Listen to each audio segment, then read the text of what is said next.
France আবারও দেখিয়ে দিল কেন তারা বিশ্বকাপের অন্যতম শিরোপা দাবিদার। সুইডেনের বিপক্ষে ৩-০ গোলে জয় যতটা সহজ দেখাচ্ছে, ম্যাচটা কিন্তু ততটা সহজ ছিল না। প্রথমার্ধে সুইডেন ছিল সংগঠিত, মাঝমাঠে ফ্রান্সকে বেশ চাপেও রেখেছিল, কিন্তু দ্বিতীয়ার্ধে বদলে যায় পুরো ম্যাচের চিত্র। সেই পরিবর্তনের নাম কিলিয়ান এমবাপ্পে। ৪৫ মিনিটে প্রথম গোল করে ফ্রান্সকে এগিয়ে দেন কিলিয়ান এমবাপ্পে। এরপর ব্রাডলি বারকোলা ব্যবধান বাড়ালে সুইডেনের রক্ষণ ভেঙে পড়ে। ৭৪ মিনিটে নিজের দ্বিতীয় গোল করে ম্যাচের সব আশা শেষ করে দেন এমবাপ্পে। এই ম্যাচ এমবাপ্পের সবচেয়ে বড় শক্তি ছিল তার অফ দ্য বল মুভমেন্ট। তিনি বারবার সুইডেনের ডিফেন্স লাইনের পেছনে জায়গা তৈরি করেছেন, আর সেই স্পেসই কাজে লাগিয়েছে ফ্রান্স।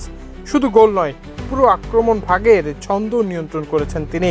নকআউট পর্বে এবার পারফরমেন্স ফ্রান্সের জন্য বড় বার্তা। যদি এমবাপ্পে এই ধারাবাহিকতা ধরে রাখতে পারেন, তাহলে শুধু ফ্রান্সই নয়, গোল্ডেন বুটের লড়াইটাও আরও জমে উঠবে। প্রশ্ন হলো, এবার কি এমবাপ্পে ফ্রান্সকে আবারও বিশ্বকাপের শিরোপার পথে নিয়ে যেতে পারবেন?